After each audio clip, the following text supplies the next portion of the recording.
Alright, what's going on, guys? It's Steve. Been getting a couple requests to do some editing tutorials, and I know not many of you probably care, but I figured I got nothing else better going on right now, so I might as well throw one together real quick. This one's going to be on, I guess you'd call this billboard replacement, sign replacement, replacement. You're certainly replacing things. Here's an example. You've probably seen them I've been doing a lot of my edits recently. I think they add nice flair to the edit and make it look nice. Obviously you can put whatever you want in there. Yeah,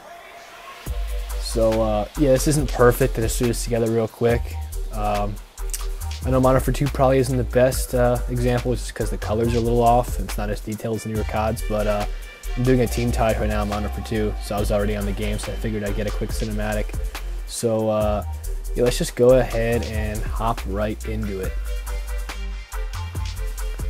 Alright, so I'm using CS5. If you're using CS6 or newer, this step won't really matter for you, but if you're using CS5 or lower, you're going to need a plugin called Camera Tracker by 1.0. It's by the Foundry. You're going to need that to motion track your scene. If you have CS6 or newer, obviously you can use the built-in camera tracker, but some of us are far less fortunate, so we have to make do with what we got. So I didn't take the time or I already tracked the scene rather, just to save some time. So normally you would add this in, you'd click on the layer, you come down to Effects, the Foundry, and Camera Tracker 1.0, and you would add it there. Make sure your resolution is at full, and you would hit Track Features, and it would just scrub through and track your features. Like, it would go back, and then it would come back and go forth, and then would finish up, and you'd get a bunch of X's that are yellow. And then what you want to do is, I already did this too, you'd hit Solve Camera, and it would just solve all your points for you, and you'd get something that looks something like this. You'd have, sorry, I'm on a laptop, so it's a little laggy, just bear with me here. You'd have, like, obviously green points, and you have some red points. The green points are the points that you can use, the red points are the points that didn't, basically you can't use the red points, you only look for the green points. So you're gonna, after you get a screen like this and you solve your camera, you're gonna hit Create Scene. It's going to process your camera data. It's going to give you a null and a camera, 3D camera and a null. So what you're going to do now is you're going to hold Control on your keyboard, and you're going to find a point. You're going to look for a point that stays in the camera path for a decent amount of time. This one right here looks good. So you're going to highlight it so it's yellow, hit Control on your keyboard, click it. You're going to go to Ground Plane, and you're going to hit Set Origin. And what it's going to do is it's going to bring the null to track to that specific point. So if you scrub to the timeline now, it's going to be following that point specifically. Alright, so next what you want to do is, I like to use this one. You can find these textures on Google Images, wherever you find them. I prefer this one, Scratch Steel. I think it just looks nice on most replacements that I'm doing.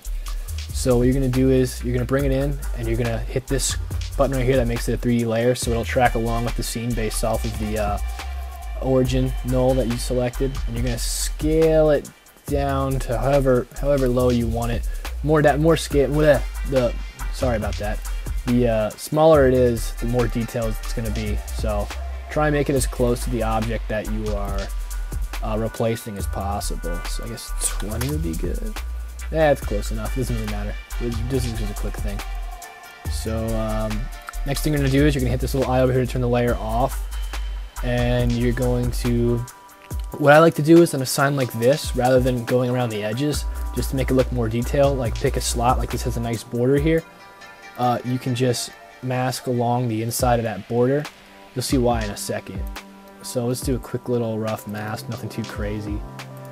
And then what you want to do is before you turn the layer back on, you want to just go into your mask path and just kind of, because it should track pretty close, but there are some points where it'll get a little screwy, especially in scenes where it's panning back, where it's like this one. The tracks aren't always perfect. So I'm not going to go crazy with that. You can fine tune that if you want to when you're actually doing your project. So then you're going to turn it on, and you'll notice, I mean, it looks obviously it's gone and we did what we want to do, but it looks really, really sloppy. So there's a few steps we're going to use to clean this up. First, you're going to highlight the mask and hit F on your keyboard and bring up your feather. I'd say probably hit a feather 40. That should clean it up a bit. So you can see now the edges are more feathered, it looks a little more natural, but the coloring is still way off. So what I like to do is search up tint, go tint on there. What you can do now is you can disable the layer, and then in your maps, your blacks and whites, what I like to do is you can just hit this little paint dropper, and you can actually sample colors in the billboard scene.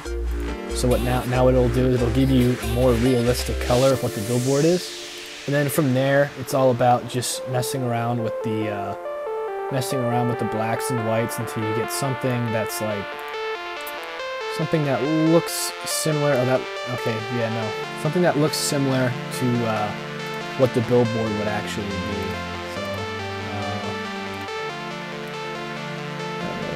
So there you go, somewhere right in about there. So like I said, it's not perfect, but if you look now, if you disable the layer, it's pretty close, and it looks pretty clean. Maybe set this feather down just a little bit. You see, you got a little bit of the old sign showing through in the top there. We don't want that. Like I said, if you create a better mask than I did in this one, you won't be able to tell. So now, like, if you scrub through, it looks pretty good. Overall, it looks solid. Can't see anything from the previous sign, and in this case you don't have to do this, but what you could do, since we're in the winter scene here, you can get like a nice frost overlay, and you can just like resize this. What the hell? Oh, that's big. Yes, I'm not gonna go crazy with it, but you could just resize it and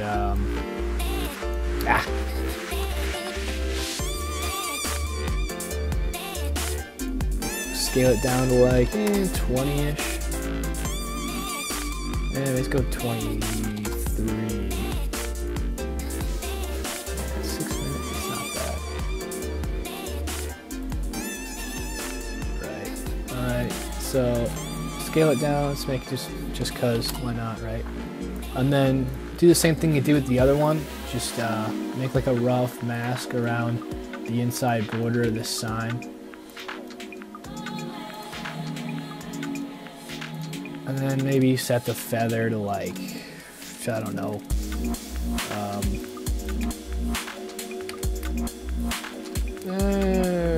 18.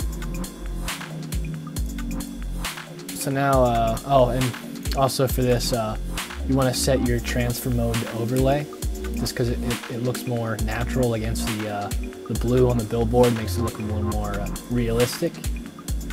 And then, like I said, I'm not going to go do with the other thing, but we want to do what I do with the billboard. You're going to want to do that too. You'll notice if you watch the mask, it's a little off, so you're just going to want to hit M and hit mask path and just change the mask through your timeline just so it looks better.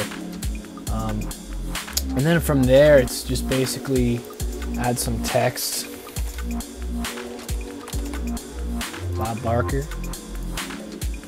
It's an inside joke. Some people may get it, some people may not. Obviously, make that a 3D layer. Right. I said I'm not going for perfection here. Scale it down a little bit. Throw it so it's on the sign. Also make sure it's underneath your frost layer. And also you can set this to overlay as well. And if you want, make it look a little more natural, turn down your opacity a bit. Just so it blends more with the sign behind it. It looks more natural. So now when we scrub through, like I said, doing fine tuning, doing this yourself, working on it for a little bit of time, make it look a lot better. But I think for the most part, it's pretty much all we were going for there. We were able to replace the sign with our own text and textures. And overall, I think it came out pretty nice.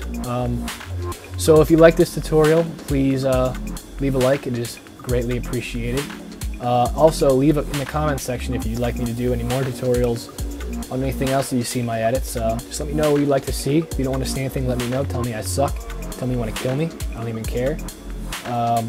Yeah, I'll have a few examples of this in the end of the video, and hope you all have a great day, and yeah, see you later.